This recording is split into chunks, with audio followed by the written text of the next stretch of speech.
Bonjour à toutes et à tous, nous vous souhaitons la bienvenue à notre webinaire L'instant Diosiasie compte épargne-temps, animé par Simon Clavry et Ronan Giguelet, directeur conseil épargne retraite et entreprise. Nous vous informons que vos micros sont coupés, que vous pourrez poser vos questions tout au long de la présentation, dans la partie Votre question en haut à droite. Simon et Ronan y répondront à la fin de la session. Simon, Ronan, c'est à vous. Merci Karine et merci Marine pour la technique. Bonjour Simon, bonjour à tous. Bonjour à On est tous. très heureux de vous retrouver pour cet instant du OCSI consacré au compte épargne-temps. On a plein de choses à vous dire, plein de choses à vous montrer et justement, on commence par le sommaire, Simon. Allons-y. Le webinaire va s'articuler autour de 4 grandes parties. Dans un premier temps, on va vous décrire le fonctionnement général du compte épargne-temps en décrivant ses règles possibles d'alimentation, d'utilisation et en faisant un focus sur l'avantage de la passerelle, enfin le plan d'épargne retraite. Dans la deuxième partie, on vous présentera les résultats de notre nouvel observatoire 2024 des comptes épargne-temps. Dans un troisième temps, on va vous détailler nos méthodes de modélisation actuarielle destinées à piloter au mieux la dérive des coûts des comptes épargne-temps. Et enfin, en dernière partie, on abordera le sujet phare du moment, le compte épargne-temps universel, son mode de fonctionnement, les potentielles difficultés également pratiques qu'on anticipe avec Ronan sur la mise en œuvre. Alors, on va commencer par le fonctionnement général du compte épargne-temps. Et puis, donc on commence déjà par vous dire que le compte épargne-temps, c'est un outil de gestion de l'organisation du temps de travail. On va le montrer sur différents schémas. Bon, les schémas, on vous avertit, ça peut être, c'est toujours réducteur un schéma. Notre seule volonté ici, c'est d'illustrer par des grands principes. Alors Simon, comment ça fonctionne ? On va commencer par un schéma classique. On va considérer une capacité de travail représentée ici par un certain nombre de salariés qui vont s'afficher. Voilà. Et ces salariés sont capables de faire face à une production habituelle. Vous voyez ici que la balance est équilibrée. Dans le même temps, il y a une autre partie des salariés de l'entreprise qui prend ses congés. Et dans cette illustration-là, la production cible est en adéquation avec la capacité de travail. Pour autant, il n'y a pas de CET dans l'entreprise. Pour autant, les équilibres sont respectés. Alors maintenant, si on passe à un pic de demande. Si on a un pic de demande, faute de solution alternative, les salariés vont continuer à poser leurs congés. Les salariés ne veulent pas perdre leurs congés. Et donc là, dans ce cas-là, la capacité de travail ne permet plus de faire face au pic de demande. On voit que la balance n'est plus équilibrée. Donc là, ça ne marche pas. Et en fait, on va imaginer une entreprise qui, cette fois, va mettre en place un compte épargne-temps. Et les salariés vont donc pouvoir placer leurs congés dans le compte épargne-temps, donc ne pas les perdre. Et donc là, on va avoir une capacité de travail qui va être en adéquation avec le pic de demande. On regarde maintenant les caractéristiques du compte épargne-temps, Simon ? Oui, on va regarder en détail comment fonctionne le compte épargne-temps. Alors, le compte épargne-temps, c'est un dispositif qui est très peu contraint par la réglementation. Les textes applicables du droit du travail laissent la voie relativement libre aux entreprises pour faire du sur-mesure et pour définir exactement ce qu'elles veulent au niveau des caractéristiques de leur compte épargne-temps. Le schéma donc, on va vous montrer qui va s'afficher progressivement, c'est vraiment le champ des possibles et on vous précisera simplement ce qui est contraint par la loi et ce qui ne l'est pas. Donc, moi, je vais commencer par décrire les modalités d'alimentation. Un CET, là pour le coup, ça c'est la loi, c'est obligatoirement alimenté en temps. Après, l'accord va définir quel type de congé on peut y mettre. Les congés payés légaux et conventionnels, alors toujours au-delà de la 4e semaine. Ouais, ça c'est réglementaire en revanche, les 4 premières semaines, on ne peut pas les mettre dans un compte épargne-temps, on est obligé de les prendre. Éventuellement les RTT, si l'accord le prévoit, des jours de repos, des jours de compensation au titre de jours fériés, des heures de repos. Ensuite, le CET peut être alimenté en argent. C'est plus rare. On y reviendra. On a des indicateurs précis dans l'observatoire pour vous expliquer la proportion d'entreprises qui permettent l'alimentation en argent. Et tu as bien raison de dire peu, puisque c'est si l'accord le prévoit. Et en plus, c'est si l'accord le prévoit, il n'y a aucune obligation à autoriser l'alimentation en argent. Et donc, quand elle est prévue, ça peut se faire via les primes d'intéressement, de participation, via le 13e mois, via la prime vacances, même dans certains cas, rares, mais qui existent. Les versements libres sont possibles sur le compte épargne-temps. Et enfin, troisième mode d'alimentation, eh bien, c'est l'abondement de l'employeur. Là aussi, il s'agit d'un mode d'alimentation qui est relativement peu utilisé, et on en reparlera plus tard. C'est en règle générale en fait un outil qui est utilisé plutôt en fin de carrière dans le cadre de mesures seniors sur lesquelles nous allons faire un focus un peu plus tard. On passe à l'utilisation. L'utilisation du compte épargne-temps, bon, évidemment, on va pouvoir l'utiliser en temps. On y a mis du temps, on va décaisser du temps pour financer un congé, financer une prise de congé de fin de carrière. Là, encore une fois, comme l'a dit Simon, on fait un zoom tout à l'heure sur cet élément. On peut également avoir un complément de salaire lors d'un passage à temps partiel pour avoir un maintien de rémunération, etc. Et puis, on va également pouvoir utiliser ces droits en monétisation, en complément de rémunération. Encore une fois, si l'accord le prévoit, on peut demander sur le système RH avoir un complément de rémunération à certaines périodes, ça peut être tous les mois si le système RH est souple. On peut également avoir, dans des conditions sociales et fiscales de faveur qu'on va développer aussi tout à l'heure, un transfert vers le plan d'épargne retraite. Et puis, on peut avoir des accords aussi qui ont prévu la monétisation du compte épargne-temps pour, par exemple, racheter des trimestres de retraite. Et bien entendu, on rappelle, le compte épargne-temps, c'est un droit du salarié. Donc, dans le solde de tout compte, tout ce qu'il n'a pas pris, on le lui paye dans son solde de tout compte, avec charge et impôt, bien entendu. Alors, on fait un zoom ici, hors 5e semaine de congé payé pour tout ce qui est complément de rémunération, transfert vers le plan d'épargne retraite PER et rachat de trimestre. Le législateur a réglementé cette 5e semaine qui ne peut pas être monétisée. Et donc, votre système RH en 2024, il doit au moins avoir 3 compteurs. Les jours issus de la 5e semaine de congé payé, parce qu'ils ont leurs caractéristiques propres et on ne peut pas les monétiser. Les jours issus de la participation et l'intéressement, quand Simon vous a dit tout à l'heure que je pouvais mettre la participation et l'intéressement dans mon compte épargne-temps, comme la participation et l'intéressement ont un cadre social spécifique, eh bien là, on doit pouvoir les baguer également et on aura bien évidemment comme 3e compteur tous les autres jours. Aujourd'hui, ce que l'on voit auprès de nos clients, c'est que autant il y a 15 ans, quand on a commencé à regarder vos comptes épargne-temps, il y avait un compteur compte épargne-temps, il y avait une baignoire, on va dire le compteur rouge. Aujourd'hui, on voit même davantage que ces 3 compteurs. On en voit parfois, fin 2023, on avait une société qu'on étudiait avec Simon, on avait 9 compteurs. Donc, on avait vraiment les compteurs suivant les différentes alimentations. On rappelle que le compte épargne-temps n'a pas un cadre social et fiscal de faveur, donc c'est charges et impôts. On va nuancer ce propos, néanmoins, tout à l'heure. À la question de la passerelle pour le plan d'épargne retraite. Exactement. Et le compte épargne-temps, bien entendu, vous crée un passif social parce que tous les 31 décembre, vous devez mettre une provision, parce que vous devez ce compte épargne-temps à vos collaborateurs s'ils sont licenciés ou s'ils sont démissionnaires. Un mot sur la garantie sur les salaires, l'AGS. En fait, le législateur dit la chose suivante, les droits acquis dans le compte épargne-temps, ils sont garantis par l'Association pour la garantie des salaires, c'est-à-dire garantis aujourd'hui à hauteur de 92 000 euros. Au-delà de ces 92 000 euros, il n'est pas interdit d'avoir des droits sur son compte épargne-temps. Cependant, vous devez souscrire une garantie de caution. Alors, une garantie de caution, ça va se faire auprès d'un assureur caution, auprès d'une banque. Et ce contrat de caution, il est tenu à disposition de l'inspection du travail.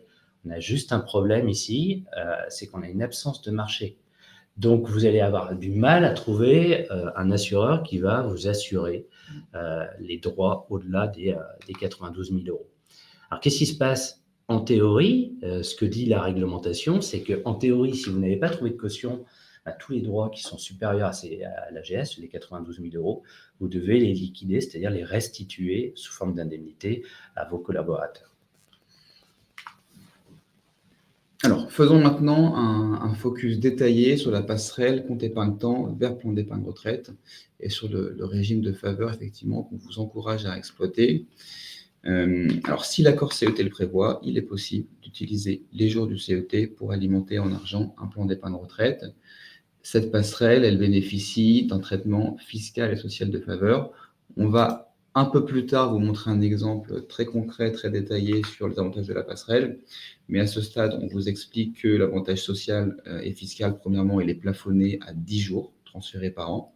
Alors, si l'accord ne plafonne pas la passerelle à 10 jours par an, le salarié pourra, s'il le souhaite, transférer plus que 10 jours, mais par contre, il ne bénéficiera pas de l'avantage social et fiscal au-delà des 10 jours.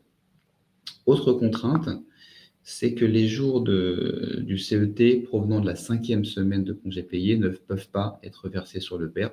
On l'a dit tout à l'heure, ils ne peuvent pas être monétisés. Alors concrètement, en quoi consiste l'avantage de la passerelle pour le salarié? Premièrement, il est exonéré de certaines charges sociales sur les jours qu'il monétise dans le père. Cet avantage, il est très peu matériel pour les cadres. Il est davantage pour les non-cadres qui sont payés en dessous du pass. Il était beaucoup plus matériel avant l'arrivée au pouvoir de Macron, parce que rappelez-vous, il a changé les charges sur nos feuilles de paye en contrepartie de l'augmentation de la CSG. Mais donc, aujourd'hui, plus si matériel que ça, sinon. En revanche, ce qui est beaucoup plus matériel pour le salarié, c'est qu'il ne paye pas d'impôt sur les jours qu'il monétise dans le plan d'épargne retraite. Et il y a un troisième avantage pour le salarié, c'est que en cas d'abondement par l'employeur des sommes versées sur le père, eh bien, il ne paiera pas de charges sociales sur l'abondement, seulement CSG, CRDS, et il ne paiera pas d'impôt sur cet abondement. Donc ça, c'est très intéressant.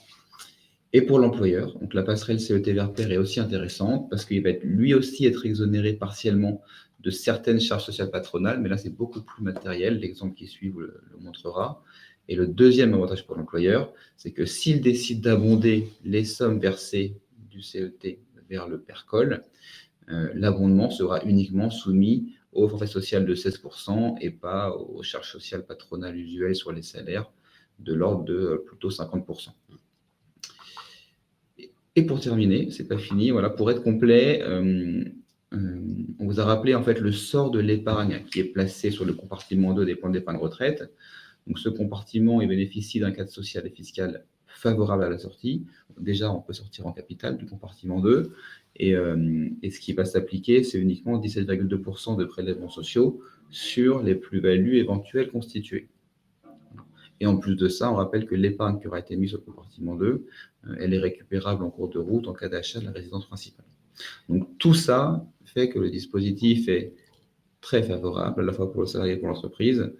Et Ronan, après, tu vas décrire un exemple chiffré, concret pour quantifier les choses. Alors, avant l'exemple, on le dit, s'il y a une très bonne communication justement sur cette passerelle, nous, on le voit, on l'observe chez nos clients, on a des personnes qui sont proches de la retraite, qui vont à 5 ans, à 4 ans, à 3 ans de la retraite mettre ces 10 jours et qui donc se retrouvent avec 50 jours sur leur PER au moment de partir en retraite. Et donc, il n'y a pas de charge, pas d'impôt, puisqu'ils vont les rechercher le lendemain après de partir à la retraite. Quand les salariés l'ont compris, il y a une bonne communication RH, il se passe le mot également, et ça, on le voit vraiment, ça fonctionne. Justement, un exemple chiffré. Alors, exemple chiffré, on va vous faire une comparaison entre un collaborateur qui pourrait demander la monétisation de ses droits via son système RH. Encore une fois, c'est si l'accord le permet. Et on va comparer une vision employeur à la vision salarié. Alors, on va imaginer un salarié qui va demander la monétisation d'un jour de compte épargne-temps. On va imaginer que ce jour, en brut, vaut 100 €. Alors, pour l'employeur, on a des charges patronales à 50%, donc on a un coût employeur de 150. Le salarié, il va récupérer quoi au final? Il va récupérer ses 100 € bruts, moins des charges sociales ici qu'on a simulées à 25%, 75 €, moins l'impôt, alors pas l'impôt en prélèvement à la source, l'impôt en tranche marginale d'imposition avec les correctifs l'année suivante. Donc on va imaginer un TMI, un taux marginal d'imposition à 30%. Et donc le collaborateur va récupérer 55 €. Ça, c'est dans le cas où il demande donc à augmenter son pouvoir d'achat à la fin du mois. Maintenant, on va comparer ce même collaborateur qui demanderait le transfert de ce jour de compte épargne-temps vers son plan d'épargne retraite, qu'il soit collectif ou obligatoire, vers un PER. Alors, la vision pour l'employeur, Simon l'a dit, il y a une économie substantielle de charges patronales, et là, pour l'employeur, ça n'a ne lui coûté que 130. Donc, on a déjà un gain employeur de 13%, qui est matériel. Le salarié, lui, il va obtenir les 100. Alors, on vous a illustré ici l'exonération partielle de charges sociales. Simon l'a dit tout à l'heure, c'est vraiment l'épaisseur du trait ici. Donc, le collaborateur, il n'a pas 75, il a 75 et quelques, on n'est même pas 76, mais il a un peu plus que 75 ans. Parce qu'on est sur un profil cadre avec un TMI 30%. Si on avait pris un non-cadre, on aurait eu un petit peu un effet plus matériel de l'exonération. Exactement. Et là, on a une exonération d'impôt sur le revenu. Et donc, lorsque le collaborateur va sur le site internet de son teneur de compte ou de son assureur, il voit 75 €. Donc, on a déjà un gain net pour le salarié de plus 36%. La contrepartie à bloquer les sommes sur son PER jusqu'à la retraite ou jusqu'à l'achat de la résidence principale font un effet levier de plus 36%. Et on va même aller au-delà, donc on rappelle la monétisation, et cette fois, on va recycler l'économie de charges patronales dans un abondement employeur. Et on va imaginer une solution avec 18% d'abondement employeur. Et donc, on a toujours notre 130 pour l'employeur. L'employeur va créer un abondement de 18%. Alors, il va payer du forfait social sur ce 18%, en l'occurrence 16% de forfait social.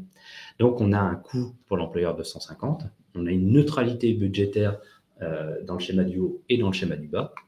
Pour le collaborateur va percevoir 100 en brut, mais en net, il va percevoir 91 €, y compris l'abondement, et il n'y a pas d'impôt, donc sur son plan d'épargne retraite collectif. Alors, un mot, là, c'est une solution qui est illustrée sur le plan d'épargne retraite collectif, puisqu'on a de l'abondement, et on le rappelle, le législateur n'a pas autorisé d'avoir d'abondement sur le plan d'épargne retraite obligatoire. Donc là, on est sur le plan d'épargne retraite collectif et le collaborateur voit donc 91. Et cette fois, le gain du salarié passe à plus 65%. On a un effet levier qui est très important ici. Alors même que c'était neutre pour l'employeur, comme tu l'as dit. Exactement. Donc ça, vraiment, l'employeur va pouvoir piloter son passif social, puisqu'il n'a plus de passif social lorsque les jours sortent. Et donc, ici, on peut le dire, moi, j'aime pas trop l'expression tarte à la crème, gagnant-gagnant, mais on est vraiment dans un gagnant-gagnant dans ce cas. Allez, Simon, on passe à la partie numéro 2. Alors, deuxième partie du webinaire, c'est un focus sur notre nouvel observatoire Compte Épargne Temps 2024. Alors, depuis le début de l'année, on a plusieurs consultantes de l'équipe qui ont beaucoup travaillé à la mise à jour des résultats du précédent observatoire en étoffant significativement notre panel d'accords CET étudiés. Au final, on a analysé 269 accords issus pour la plupart de Légifrance et publiés entre 2018 et 2023. Et on a également étoffé un peu ces accords Légifrance des accords sur lesquels nous avons travaillé pour le compte de nos clients. Donc, il s'agit, comme vous le voyez, d'entreprises de toute taille et les principaux acteurs d'activité représentés, alors c'est principalement industrie, secteur financier, distribution, on est quasiment à la moitié, je pense, avec ces secteurs-là, mais néanmoins, tous les secteurs sont représentés. Au niveau de la méthode, donc l'Observatoire s'est intéressé à 3 choses. Premier élément d'étude, les modalités d'alimentation des comptes épargne-temps, que ce soit à la fois l'alimentation en temps, l'alimentation en argent. Deuxième élément d'étude, les modalités d'utilisation des jours stockés. Troisième élément d'étude, un focus sur toutes les mesures seniors qui peuvent être prévues dans ces accords CET. Commence à regarder. Allons-y. Premier renseignement, premier chiffre qu'on a voulu faire ressortir, c'est la condition, ça va s'afficher, voilà, le critère d'ancienneté pour avoir un CET, pour ouvrir un CET. Donc on voit que plus d'une entreprise sur 2 a mis en place un critère d'ancienneté d'au moins 12 mois pour pouvoir bénéficier du CET.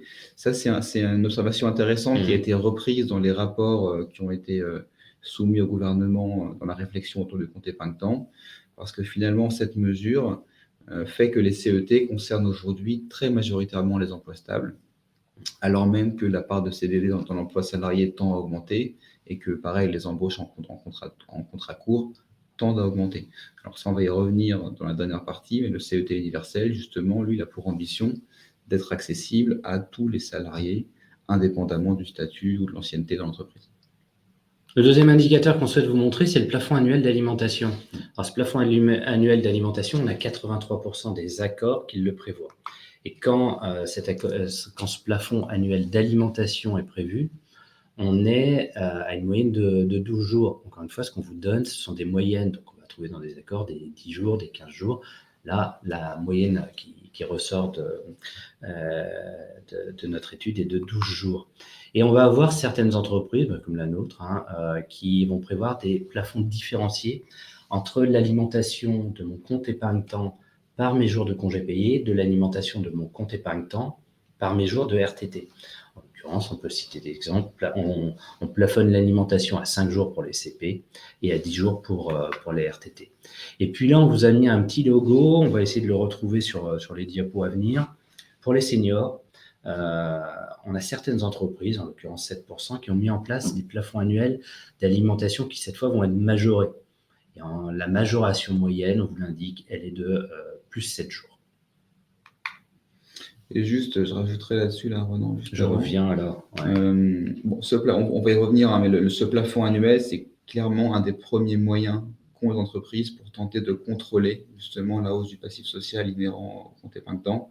Et c'est clairement un levier sur lequel elles peuvent agir ou elles souhaitent agir quand elles lancent effectivement des projets un peu de refonte de l'accord CET. Ensuite, donc le plafond global, donc il y a un plafond annuel, mais il y a aussi un plafond global, c'est un usage très largement répandu, donc dans 85% des accords étudiés, un plafond global a été mis en place.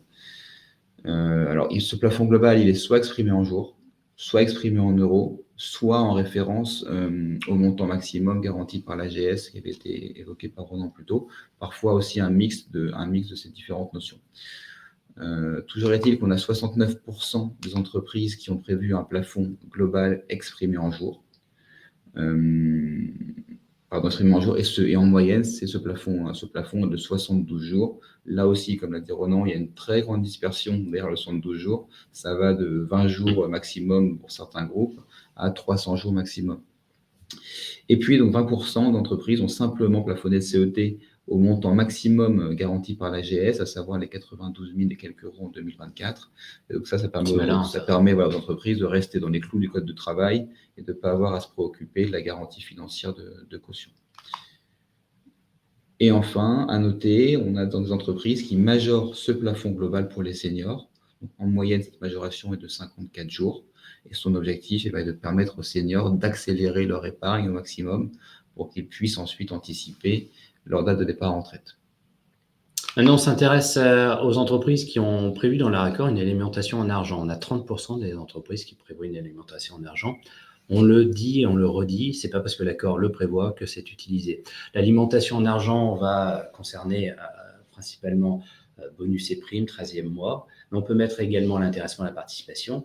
Mais regardez, dans un contexte d'inflation que l'on a vécu et que l'on vit peut-être encore aujourd'hui, nous, quand on a fait nos analyses de compte épargne-temps avec Simon, on ne voyait pas, malgré la possibilité pour certains collaborateurs dans certaines entreprises d'avoir cette alimentation en argent, on ne voyait pas qu'il y avait d'appétence dans un contexte d'inflation, autant ne pas gréver son pouvoir d'achat. Et puis là aussi, on a certains accords qui prévoient une alimentation en argent uniquement pour les seniors. Et enfin, on revient sur la passerelle, donc compte épargne-temps vers le compte d'épargne retraite.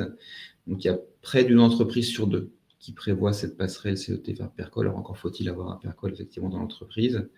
Et donc, ça, vous l'avez compris quand on a détaillé le mécanisme tout à l'heure. La mise en place de la passerelle CET vers Percol, c'est une très bonne mesure. On insiste là-dessus, qui va bénéficier à la fois aux salariés, principalement grâce aux exonérations d'impôts et éventuellement à l'abondement qui pourra toucher, mais qui bénéficiera aussi à l'entreprise grâce aux exonérations de charges sociales employeurs. Vous avez sur la droite là, les différentes pratiques en matière d'utilisation du compte épargne-temps. La prise de congé de toute nature est évidemment sans surprise le mode d'utilisation le plus répandu, mais vous avez aussi des cas comme la monétisation en cash qui est possible finalement dans plus d'un cas sur deux, et des dispositions un peu moins fréquentes comme le don de jour ou le rachat de trimestre. Allez, on fait un zoom maintenant sur les mesures seniors. On commence déjà par un rappel. Le rappel des possibilités de majorer le plafond annuel d'alimentation, le rappel de majorer le plafond global cette fois, et le rappel enfin de la possibilité de réserver cette alimentation en argent seulement aux seniors. Là, on a fait deux graphes avec Simon. Le premier, c'est qu'on va avoir des accords qui vont pouvoir prévoir un abondement du stock de compte épargne-temps lorsque celui-ci va être utilisé en jour plutôt que payé en fin de carrière. Alors, c'est quoi l'objectif de cette mesure? Il se cache quoi derrière cette mesure? En fait, l'objectif, c'est que, encore une fois, le compte épargne-temps, c'est un outil d'organisation du temps de travail. Donc là, en gros, on est en train de dire que dans une équipe de 5 personnes, si on a une personne qui est proche de la retraite, eh bien, l'organisation du temps de travail préfère avoir un effectif en moins. Et en gros, on va avoir 4 personnes qui vont faire le travail de 5 personnes. Mais au moins, le patron de la trésorerie ne va pas payer en solde de tout compte à la retraite le stock de CET. Donc, pour encourager cet effet à ne pas payer et à ne pas sortir de la trésorerie. Et comme l'entreprise en question a cette capacité d'absorption d'un poste dans l'exemple schématique que je vous donne, eh bien, l'entreprise met en place un abondement du stock lorsqu'il est utilisé en jour. Et ça, c'est bien différent de ce que va vous expliquer Simon sur le deuxième graphe. Alors, c'est aussi une règle d'abondement pour un motif très différent. Donc, c'est une règle d'abondement qui est mise en place, alors rarement, dans 3% des cas, mais qui est néanmoins intéressante.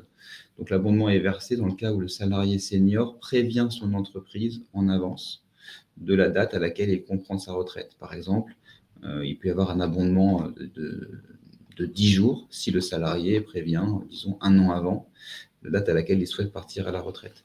Et donc, évidemment, cette information anticipée, elle est précieuse pour les directions RH, elle est précieuse pour les managers qui vont pouvoir ainsi piloter au mieux la pyramide des âges et organiser la transition.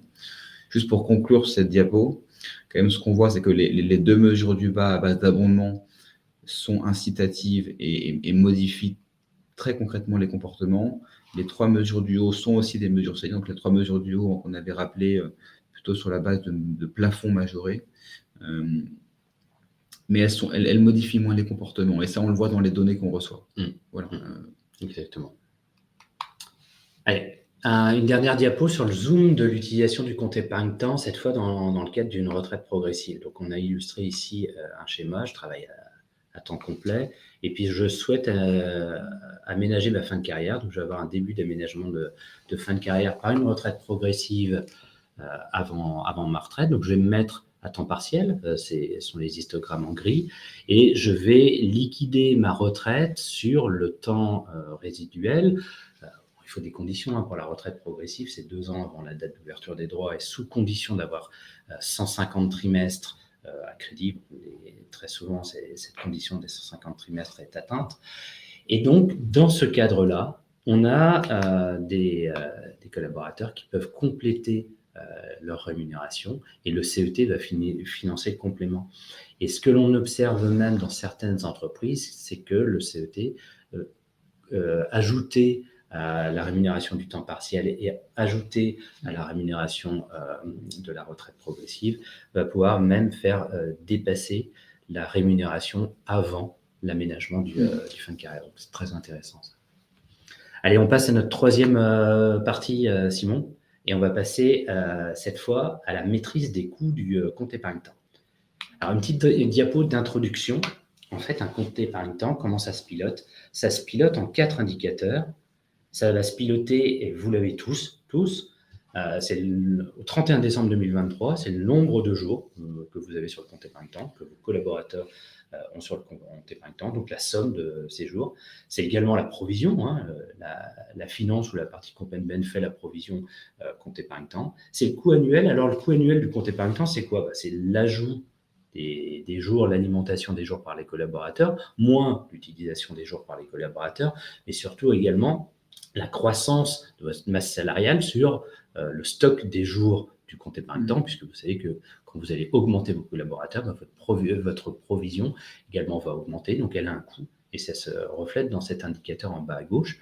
Et puis, on a également, on l'a dit, des prestations en cash. Le patron de la trésor fait des chèques, et il va faire des chèques soit dans les soldes de tout compte, soit à vos teneurs de compte quand il va y avoir la passerelle du CET vers le plan d'épargne retraite, et même à vos teneurs de compte quand il y aura la passerelle du CET vers le plan d'épargne retraite dans les abondements.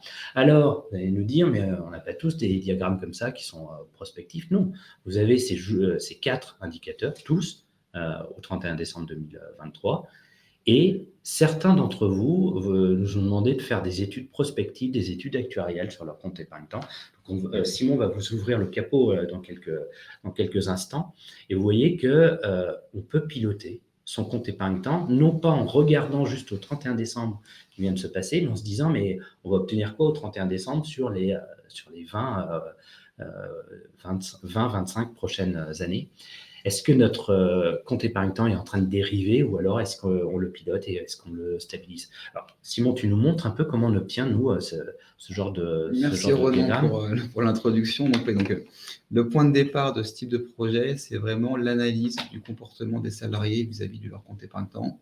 Concrètement, ça veut dire comment est-ce qu'ils l'alimentent, à quel âge l'alimentent-ils, dans quelle proportion, et idem pour l'utilisation. Quels sont les modes d'utilisation privilégiés, à quel âge est-il utilisé, etc.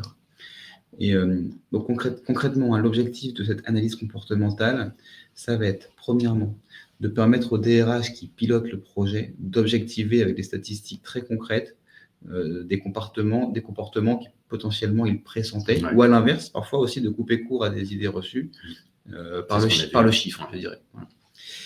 L'analyse comportementale, elle permet également de mettre en exergue des comportements spécifiques pour une certaine catégorie de population, par exemple un comportement spécifique pour une entité, pour une CSP ou pour une classe d'âge. Et enfin, le fait de repérer ces comportements spécifiques va nous permettre, in fine, de définir des profils types. Donc, c'est des profils types de comportements qui vont être après à la base de toute la suite du projet sur lequel on va s'appuyer. Alors, l'idée, c'est pas de simplifier à outrance. On veut justement faire des profils moyens, mais relativement précis et relativement nombreux pour être précis dans les projections. Alors, comment on fait pour définir ces profils types? Eh bien, on demande simplement à l'entreprise de nous transmettre un fichier Excel détaillé avec toutes les modalités d'épargne et de consommation des salariés sur 3 ans d'historique. Et on sert de ces données pour construire, étudier et construire les profils moyens. Et donc, systématiquement, on regarde effectivement l'analyse par CSP, par tranche d'âge, c'est le plus classique, mais on peut très bien créer aussi des règles spécifiques sur d'autres critères en fonction de la réalité de nos clients. On l'illustre par un schéma? Oui, donc là, on va voir ensuite, ce qui va s'afficher ici à l'écran, c'est l'illustration type sur une catégorie de salariés, où là, on a fait on a le focus, c'est catégories spécifiques et par tranche d'âge. Ici, on a à l'écran un comportement qui reflète assez bien le comportement classique des salariés vis-à-vis du compte épargne-temps, à savoir un comportement d'épargne. Donc ça, c'est le petit bâtonnet violet qui est assez modéré avant 55 ans, et puis qui est assez régulière au fil du temps, en fait, assez modéré avant 55 ans, et puis on voit le pic là en fin de carrière pour anticiper la date de départ en retraite. Ensuite, si on regarde les bâtonnets orange, donc sur la consommation, on constate que finalement, elle est relativement stable tout au long de la carrière. Ça, c'est aussi assez classique. Et donc, en conséquence, une épargne qui augmente, une consommation stable, on a une provision, un solde de jour qui va augmenter constamment avec la seniorité du salarié. Voilà, pour une illustration classique du comportement. Et une fois qu'on a déterminé tous ces profils types de comportement, eh bien, on peut lancer la partie prospective du projet. Et donc là, ça va consister à construire un outil de projection pour anticiper l'évolution des coûts futurs. Alors, pour expliquer comment fonctionne notre outil, les profils types, on vous a dit comment procéder, mais on ne va pas utiliser que les profils types. On a aussi besoin d'utiliser la photo du stock CET à date et de poser des hypothèses notamment sur la caractéristique des nouveaux entrants, leur âge, leur rémunération, de définir aussi un taux de rotation du personnel. Et ces 2 éléments conjugués, profil type et différentes hypothèses actuarielles, vont nous permettre d'effectuer une projection des indicateurs clés de suivi que Ronan a présenté en préambule. Et là, on projette sur la base des accords existants. Ce qui va s'afficher, on va projeter solde de jour, provision, coût annuel, prestations payées sur la base des accords existants. Donc, on peut dire là, à ce stade, à notre client, vous connaissiez les impacts financiers en 2023 sur les 4 indicateurs. Nous, on vous dit que si vous ne changez rien, la provision va prendre plus 20% dans les 10 ans qui viennent. Les coûts cash vont être stables, vont aussi augmenter. Voilà, on peut déjà rentrer dans un niveau d'analyse bien supérieur. Et le plus intéressant, c'est la suite. C'est-à-dire qu'après, on peut, grâce au modèle qu'on a construit, faire des projections sur des scénarios alternatifs d'évolution au CET. Parce que souvent, effectivement, nos clients DRH ont des idées, se disent, tiens, et si j'abondais plus la passerelle, et si le plafond, je le diminuais, et si je mettais en place une mesure senior. Il y a plein de bonnes idées, mais l'étude statistique permet de quantifier en fait les impacts de façon relativement précise. Les principaux scénarios qu'on étudie, ils vont s'afficher à droite, c'est typiquement introduction d'un plafond d'alimentation annuel ou bien la réduction du plafond qui existe déjà, introduire encore une fois ou diminuer le plafond global, alimenter en argent, mais uniquement pour les seniors, pourquoi pas. Création de la passerelle abondée vers le PER, ça on recommande. Création d'un abondement de fin de carrière, etc. On peut imaginer plein de choses. On peut aussi combiner entre plusieurs scénarios. Et donc là, une fois qu'on a défini les scénarios, on a tout entre les mains pour pouvoir vous faire les projections et vous montrer les impacts budgétaires. Et donc, là, vous aurez vraiment entre les mains un outil d'aide à la décision. On l'illustre justement. Et donc, on a mis, je pense, pour finir, voilà, un schéma. C'est le schéma que je montre au début, là, avec les projections classiques des 4 indicateurs. On prend l'exemple d'un scénario alternatif qui va ici conduire à réduire progressivement le nombre de jours en stock, corrélativement à réduire aussi significativement le montant de la provision. Et voilà. Donc voilà le type de livrables et d'outils qu'on met à disposition pour aider nos clients à prendre des décisions et à faire évoluer leur régime. On passe à la 4e et dernière partie, Simon. Oui. Et on a eu une semaine riche, vous l'avez vu dans la presse, dans Liaison sociale, etc. On a le fameux CET universel qui commence à voir le jour peut-être. Et en fait, on se rappelle que durant la campagne de 2022, Emmanuel Macron a promis la mise en place de ce CET universel, portable, monétisable. Son propos était de dire, pour pouvoir travailler plus à certains moments et moins à d'autres, et avec un compte épargne-temps universel, pour monétiser ces jours de RTT, ces jours de congé, ou bien les mettre de côté et choisir plus tard dans la vie d'avoir plus de temps pour soi et ses proches. Alors ça, c'est la volonté du chef de l'État. On a la chronologie du compte épargne-temps universel qui est la suivante. En fait, c'est une idée de la CFDT qui date déjà, qui avait cette idée de la banque de temps tout au long de la carrière du salarié.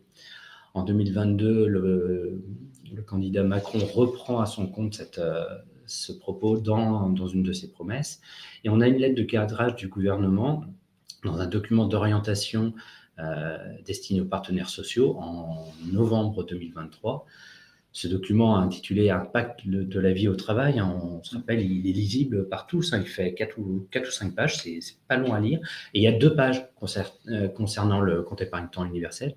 Le gouvernement demande aux organisations syndicales, patronales et représentants des salariés de plancher sur un compte épargne-temps et cadre les débats en demandant à ce que ce compte épargne-temps soit opposable, etc. On va voir justement ce qu'il en est ressorti, puisque cette semaine, on a un projet d'accord, CETU, qui est ouvert à la signature jusqu'à mi-mai, Simon, c'est ça? Mi-mai, oui. Et il est déjà, on a déjà des organisations syndicales et patronales qui ont indiqué leur volonté de le paraffer, de le signer. On a l'UDP côté patron, on a la CFDT et la CFTC. Le MEDEF s'oppose à la signature. Et donc, on a probablement cet accord qui va arriver sur le bureau du législateur pour une transposition possible dans la loi à l'automne 2024. Alors, c'est ce qu'on appelle un ANI, un accord national interprofessionnel. Est-ce que le législateur va le reprendre au mot le mot ou l'amender par le jeu justement du lobbying, qui du MEDEF, qui des autres associations, etc. Ça, on va le voir d'ici l'automne 2024. Il faudrait l'étoffer un petit peu, à mon avis, mais je pense aussi. On va voir. Le texte est relativement court. Et justement, donc, on va vous montrer ici les principales dispositions dans l'accord qui est prévu. Alors, au niveau des bénéficiaires du CETU, eh bien, le CETU est universel, il sera pour tout le monde, tous les salariés pourront en bénéficier. Il y a seulement une condition d'avoir plus de 16 ans. Donc, l'objectif est vraiment d'embarquer tous les salariés pourront en bénéficier. Et on le rappelle, le CETU, il va être opposable à l'employeur. Pour tous ces collaborateurs-là qui vont vouloir utiliser les règles que Simon va vous décrire, qui sont dans cet accord, l'employeur ne pourra pas s'y opposer. Au niveau des modes d'alimentation, le CETU pourrait être alimenté par les jours de congés payés annuels légaux, toujours au-delà de la 4e semaine et dans la limite d'1 semaine par an. Pourront aussi être versés sur le CETU les jours de congés conventionnels, les jours de RTT, les heures supplémentaires, mais également de l'argent, c'est-à-dire les primes de toute nature, hormis celles liées aux conditions de travail difficiles, et également les dispositifs de partage de la valeur, type participation, intéressement, PPV, qui pourront être fléchés vers le compte épargne-temps universel. Au niveau des conditions d'utilisation, donc hors cas spécifiques, qui ne sont pas ici exhaustifs, donc j'ai juste noté proche aidant, naissance, engagement associatif, une ancienneté de 3 ans dans l'entreprise sera requise pour utiliser le CETU en congé pour motif personnel. Voilà, ça, c'est quand même un point important pour limiter un peu son utilisation. Et on note également qu'on ne peut pas le monétiser. Le chef de l'État avait demandé à ce qu'on puisse monétiser le CETU. Il n'y a pas cette reprise à ce stade, c'est que en jour. Et la période donc, minimale de mobilisation, le CETU est mobilisé pour une durée minimale d'1 mois. Voilà, et 12 mois maximum, mais ce qui est surtout important, c'est la durée minimum d'1 mois pour utiliser le CETU. Encore une fois, sauf exception, sauf cas spécifique. Et l'accord dit aussi que si le salarié dispose de moins d'1 mois dans le CETU, par exemple 15 jours, eh bien, il ne pourra pas utiliser 3 jours du CETU. Il devra tout liquider et utiliser ces 15 jours directement. Donc, c'est en gros minimum 1 mois, c'est la règle générale. Si on a moins d'1 mois, il faut tout liquider.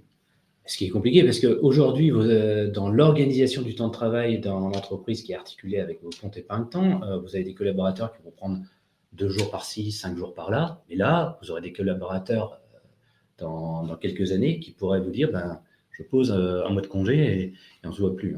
Surtout les collaborateurs qui ont la seniorité et qui vont arriver avec des stocks CETU conséquents. Alors justement, lors de l'embauche, on va avoir des employeurs ça peut être un frein à l'embauche, en fait, cet accord, parce que les employeurs risquent de ne pas être satisfaits de savoir qu'un salarié tout juste recruté sera en mesure, alors au bout d'un certain temps, mais sera en mesure de poser plusieurs semaines de congé. Comme le disait Simon, et on le redit, notamment pour les seniors, alors que les entreprises ont comme feuille de route l'employabilité des seniors. Donc, c'est très surprenant, ça. Alors, on note quand même que la CFDT souhaite que le contenu du CETU soit confidentiel. Alors, dans les faits, si vous commencez déjà à cacher quelque chose à votre employeur avant d'avoir mis un pied dans l'entreprise, ça n'augure pas de bons rapports, me semble-t-il. Et puis, on a ce rappel du minimum d'utilisation de 1 mois, hors les cas spécifiques qui ont été cités par Simon. Le tiers externe, il est bien indiqué dans cet accord que c'est la Caisse des dépôts qui va gérer les droits. On a un sujet de trésorerie pour les entreprises, puisque l'accord également dit qu'il n'y a plus de provision pour l'entreprise, mais donc le patron financier va devoir, quand le collaborateur va alimenter de jour ses droits du compte épargne-temps universel, le patron financier va devoir faire un chèque à la Caisse des dépôts. Aujourd'hui, ce n'était pas le cas. Aujourd'hui, ça restait en provision dans vos comptes, dans l'outil de production de l'entreprise. Donc là, on a un réel sujet de cash. Imaginez pour les petites boîtes, et pour les grosses également, on a des grandes entreprises qui ont des sujets de cash, mais pour les PME, ça va vraiment poser problème. Et pour quel coût de gestion? Alors, indiqué qu'il n'y a pas de développement, oui, enfin, tout de même dans l'accord, il a indiqué que le CETU devra être géré par les DSN. Alors, les DSN, c'est très bien une fois que ça fonctionne, mais il faut la mettre en place. qui va supporter les coûts de gestion administrative. Et la gestion administrative, c'est le paiement le paiement des droits, l'accueil des droits, l'alimentation, l'utilisation. Tout ça, ça demande des coûts. Est-ce que c'est la Caisse des dépôts qui prend ça à sa charge? Et puis, on a un sujet également de communication, de reporting annuel des droits auprès des collaborateurs. Il est indiqué dans l'accord, Simon, que c'est la Caisse des dépôts qui informe les salariés de leurs droits. Mais il n'est pas impossible que l'entreprise doive compléter d'éléments parce que la Caisse des dépôts ne saura pas tout, ne saura pas la paye du collaborateur au fur et à mesure. Et Simon, je te passe la main sur cette diapo peut-être. Oui. Comment est valorisé un point central du fonctionnement, c'est que les droits seront valorisés en euros. Donc, ça a commencé à le dire Ronan en disant que le patron financier fera un chèque à la CDC.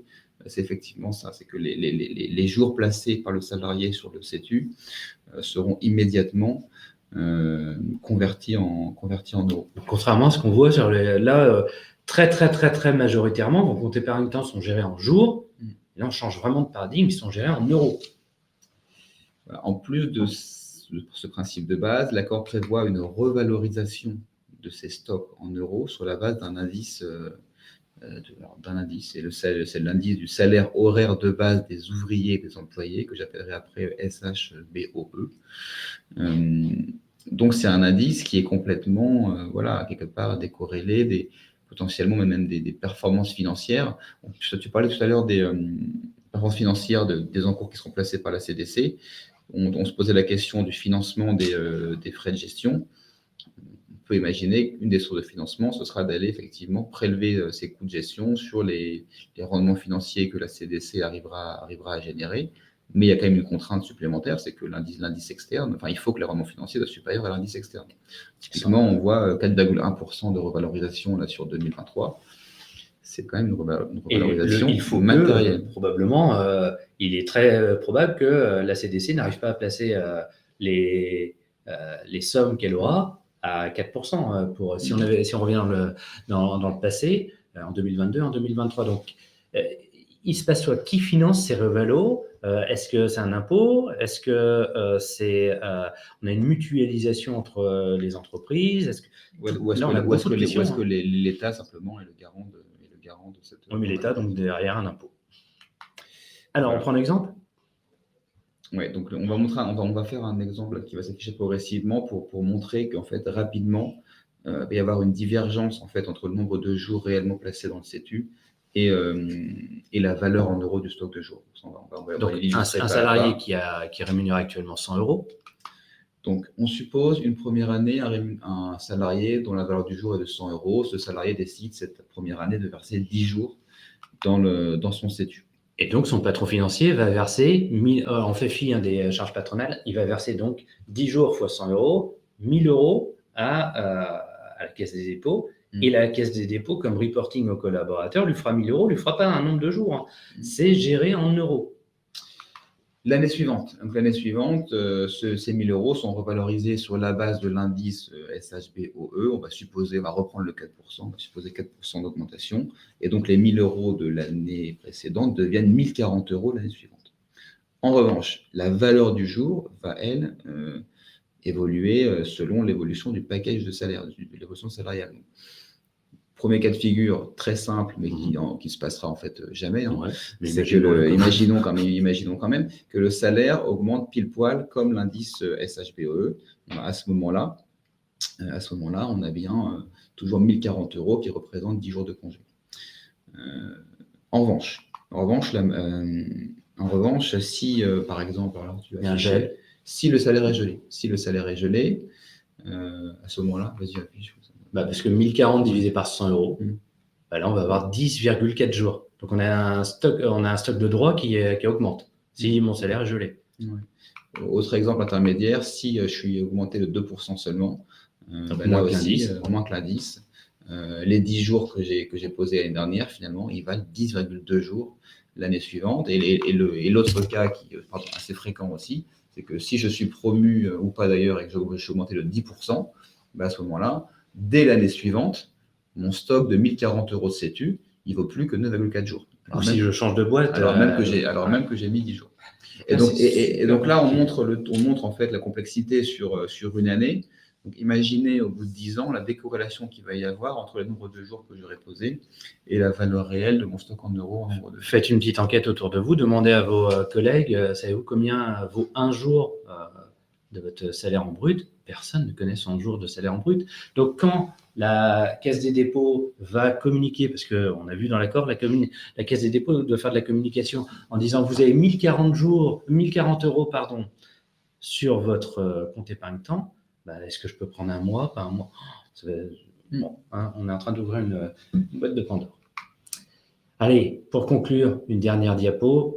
Actuellement, vous aviez une organisation du temps de travail dans l'entreprise qui était correctement articulée avec le compte épargne-temps, puisque le compte épargne-temps était négocié. Et donc, tout ça fonctionnait très bien, avec des limites en nombre de jours d'alimentation et des plafonds. Donc ça fonctionne très bien. Et là, on va avoir un CETU qui va venir télescoper totalement votre organisation du temps de travail. Pourquoi ? Parce qu'il est opposable à l'employeur. Donc, l'employeur qui avait organisé son temps de travail en mettant, par exemple, un plafond d'alimentation de son compte épargne-temps à 5 jours de RTT. Le collaborateur, il va toujours, si vous ne changez pas votre compte épargne-temps, il va toujours pouvoir poser 5 jours de RTT dans son compte épargne-temps. Et puis, le nombre de jours de RTT qu'a indiqué Simon dans l'accord du CETU, vers son CETU. Et donc là, on a un gros sujet sur l'organisation du temps de travail. Donc, nous, ce qu'on pense, c'est qu'à l'avènement du CETU, on ne va pas changer votre organisation du temps de travail, c'est vos accords de CET qui vont devoir s'adapter au CETU, donc en prendre compte. Et donc, à l'avenir, sans doute que vous allez devoir renégocier vos accords de CET si le CETU voit jour par voie législative à la fin de l'année. Nous reste à vous remercier. Merci. Est-ce qu'on a le temps de prendre quelques questions? Il est 9h25, on prend 5 minutes de questions. Bien entendu, s'il y a eu beaucoup de questions, alors je n'ai pas eu le temps de regarder le script. S'il y a beaucoup de questions, Simon et moi reviendrons vers vous. Et s'il y a des questions trop techniques aussi, on reviendra vers vous. On essaie de regarder quelques questions, Simon. Alors, on regarde.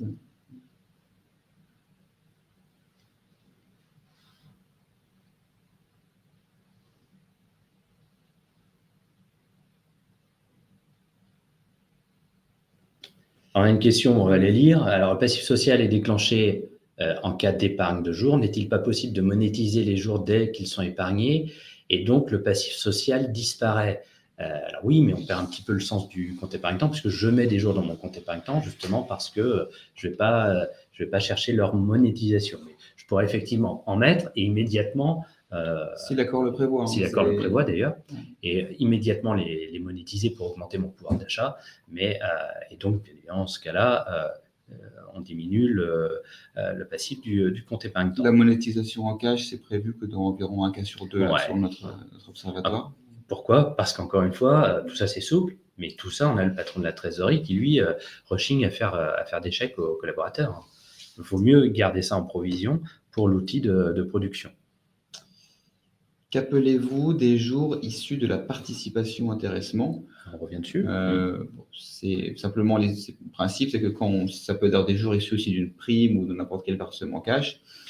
Quand l'accord CET prévoit une alimentation en argent, eh bien, il y a une règle de conversion en jours qui est d'ailleurs prévue à l'accord, qui explique comment on convertit 2000 € de flux cash en un montant de jours. Prévu ou non, justement. Ouais. On le dit, on a des sujets chez nos clients sur la valorisation des comptes épargne-temps. Typiquement, on peut avoir des commerciaux qui sont payés en base plus bonus. Donc, quand ils prennent leur congé, ils sont en base plus bonus. Et puis, quand ils vont mettre leur jour dans le compte épargne-temps, eh bien, l'accord ne va valoriser que le salaire de base. Et donc, typiquement, si j'ai 1000 € de participation et que ma valeur journalière vaut 100 €, eh bien, je vais me retrouver avec 10 jours, 1000 divisé par 100 sur mon compte épargne-temps. Je ne vois plus les questions. Oui, mais je ne voyais pas d'autres questions. Karine, je ne sais pas si on en rate dans l'outil ou pas, mais sinon, c'est les seules que je voyais. Eh bien, très bien, alors. J'en ai. Ah, t'en as? Je les ai. Alors, ça tend. Tac.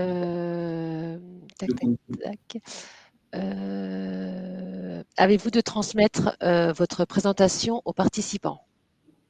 Oui, bien sûr. comme d'habitude, Comme d'habitude. vous l'enverra. OK.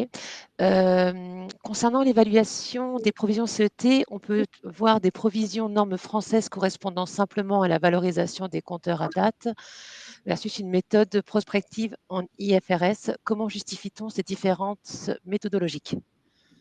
Ouais, alors là-dessus, vraiment c'est du cas par cas. Pour le coup, on est bien placé pour le savoir parce qu'on a des clients qui, sur recommandation de leur commissaire aux comptes, font comptabiliser la provision CET dans le scope des provisions IFRS, IAS 19. D'autres, pas du tout. Et d'ailleurs, j'ai envie de dire que c'est plutôt une exception, hein, le fait de voir les provisions CET dans le périmètre IAS 19 avantages sociaux. Souvent, c'est plutôt une provision qui est gérée ailleurs. Et là, j'imagine alors que c'est le fait que les textes ne sont pas si clairs que ça. Et ça dépend aussi un peu de l'historique et du souhait des commissaires aux comptes. Et ces jours sont dus à des missions de licenciement du collaborateur qui peut arriver aussi bientôt. Mais très, très souvent, quand même, on voit une photo du nombre de jours et multiplié par la valeur en euros du nombre de jours, la simple multiplication, auquel, bien entendu, on rajoute les charges sociales patronales. Une autre question, pour le complément de la retraite progressive par des jours de CET, est-ce nécessaire de le prévoir par accord? Alors, en fait, on a des accords qui vont aller expliciter pas mal de choses, d'autres qui vont être un peu plus light. Et si on a dans l'utilisation quelque chose d'assez large, il n'est pas nécessaire. En revanche, ce qu'on vous dit, tout ce qui va être exonération de charges sociales, et notamment le transfert de jours du compte épargne-temps vers le PER, comme là, on a une exonération de charges sociales, il faut nécessairement, vraiment très explicitement, écrire un paragraphe dans votre accord de compte épargne-temps. Vous pouvez le rajouter dans votre accord de PERCOL, hein, mais vous devez vraiment l'écrire dans l'accord de compte épargne-temps. Pour les autres mesures, comme il n'y a pas d'exonération de charges sociales ou pas, c'est plutôt comment vous allez lier les choses dans l'accord. Une autre question, si Perro, on ne peut pas faire d'abondement, oui, on vous le confirme. Donc, vous pouvez toujours, sur le Perro, organiser la passerelle, compte épargne-temps vers Perro. Ça reste un avantage. C'est ce qu'on a nous. C'est ce qu'on a chez Josiassi. Mais c'est vrai que l'abondement n'est pas prévu par le législateur sur le compartiment 2 du plan d'épargne retraite obligatoire. Donc ça, c'est pas lié au CET, c'est lié à la loi Pacte. Sur le Perro, le législateur a dit en 2019, on ne mettra pas d'abondement. Puisque tout ça a une logique, hein, puisque les Perros peuvent être des dispositifs catégoriels. Or, le législateur souhaite que les abondements soient des dispositifs collectifs. Donc si on mettait un Perro que pour les cadres, seuls les cadres pourraient bénéficier de cet abondement. Donc c'est ça le message derrière, on n'apprend rien par cœur, hein, c'est pourquoi il n'y a pas d'abondement, pour cette raison du caractère catégoriel du Perro. Merci à Benoît pour le partage de bonnes pratiques qui indique avoir soumis le déplafonnement du CET pour les seniors sous réserve qu'ils nous fournissent la preuve de la date de retraite à taux plein. Donc, ce n'est pas une condition de date à proprement parler, mais être de la date de départ en retraite. Ça vous permet d'avoir de la visibilité, oui, mais effectivement, c'est une bonne pratique. Merci de la partager. Quand tu actualises... désolé, un outil... je ne sais pas si Karine, dis-nous si tu vois d'autres choses au fur et à mesure. Je pensais que nous ne pouvions laisser en cash le CET seulement lors du départ du salarié. Eh bien non, c'est possible également de prévoir que l'accord peut prévoir des cas de monétisation du CET à tout moment, en fait. Alors, historiquement, on voyait des campagnes quand on n'avait pas les SIRH dont on dispose aujourd'hui en 2024. On avait des campagnes. Donc, en octobre, la DRH interrogeait les collaborateurs en disant vous pouvez faire des transferts sur votre plan d'épargne. Alors, c'était à l'époque des PERCO ou des articles 83, et vous pouvez nous demander la monétisation pour augmenter votre pouvoir d'achat en ce mois d'octobre 2008, 2012, etc. Maintenant que tout ça est modernisé, et encore une fois, comme l'a dit Simon, si l'accord le prévoit, parce que pour que l'accord le prévoie, il faut que le patron financier soit d'accord pour pour faire le patron de la trésorerie surtout, pour faire ces versements en cash aux collaborateurs. Je n'ai pas d'autres questions. Très bien, on a tenu le temps alors. On est très heureux, encore une fois, avec Simon. On reste à vos dispositions. C'est des sujets qui sont techniques. Nous, ça nous plaît. On a pas mal d'expérience sur des clients sur ce compte épargne-temps. Vous avez vu tout ça avec l'actualité va s'imbriquer avec le compte épargne-temps universel. Et donc, avec plaisir pour vous revoir. Et on vous souhaite un excellent vendredi. Merci beaucoup. Bonne journée. À très bientôt. Au revoir. Au revoir.